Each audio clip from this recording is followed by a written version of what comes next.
हुआ है। इसलिए मैं तुमसे कहता हूं कि फ्लूइड देने से पहले एक बार ये चेक कर लो कि तुम्हारे मरीज में सूजन तो नहीं है। सूजन चेक करने के 2-3 तरीके होते हैं। तो पीडल एडिमा कैसे चेक करोगे? आप चेक करो। एडिमा चेक करने के लिए जरूरी है कि पहले आपको ये ज्ञान होना चाहिए कि हमारे शरीर में एक हड्डी कहाँ है। हर जगह हड्डी है, तो आपने किसी एक हड्डी को लोकलाइज कर लिया अपने दिमाग में, चाहे वो, तो इसका मतलब मरीज हमारा वॉल्यूम ओवरलोड में है, उसको फ्लूइड देने की गलती नहीं करनी है। जैसे तुम गलती करोगे फ्लूइड देने की, मरीज की सांस फूलेगी, एलवीएफ में जाएगा, SpO2 कम होगा, फिर बाईपैप लगाना पड़ेगा।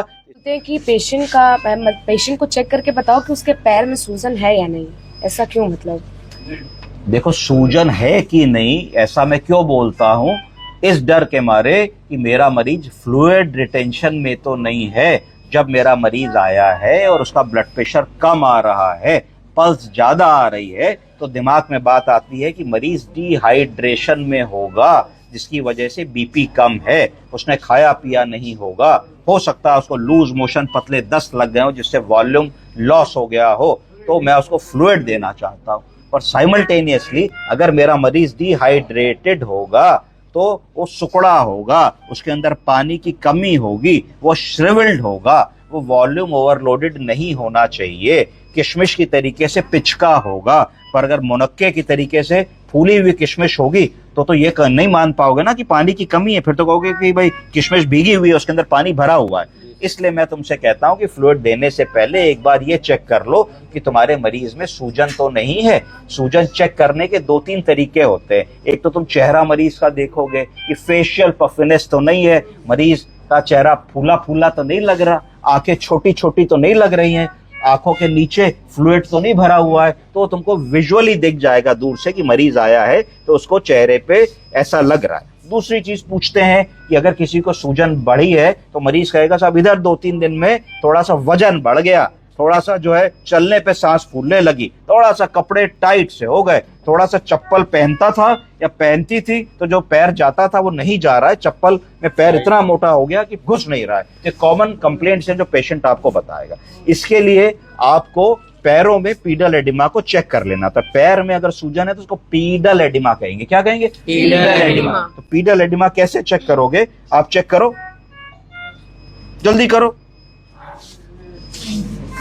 आओ आओ करो, डरो मत, कोशिश करो। नहीं आप ही करेंगी, करिए। करेंगी नहीं तो सीखेंगी कैसे?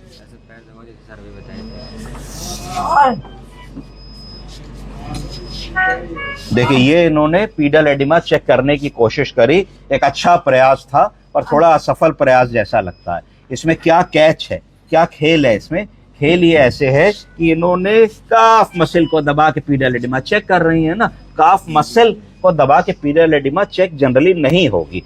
एडिमा चेक करने के लिए जरूरी है कि पहले आपको ये ज्ञान होना चाहिए कि हमारे शरीर में एक हड्डी कहाँ है। हर जगह हड्डी है, तो आपने किसी एक हड्डी को लोकलाइज कर लिया अपने दिमाग में, चाहे वो ये एंकल वाली हड्डी ले लो, एड़ी वाली हड्डी ले लो, पैर वाली कोई हड्डी ले लो, और उसके अगेंस्ट में जब आप अंगूठे से प्रेशर क्रिएट करोगे तब क्या होगा कि एक बोनी स्ट्रक्चर के अगेंस्ट फ्लूइड और टिश्यू प्रेस होगा। जब प्रेस होगा तो अगर सूजन होगी तो जहां तुम अंगूठे से प्रेशर दे रहे होगे तो फ्लूइड वहां से इधर उधर भागेगा और गड्ढा बनेगा। तो अब हम लोग चेक करते हैं, इस बोन को लोकलाइज करके एक हम प्रेशर दे के कोशिश करते हैं देखने के लिए कि भाई है कि नहीं।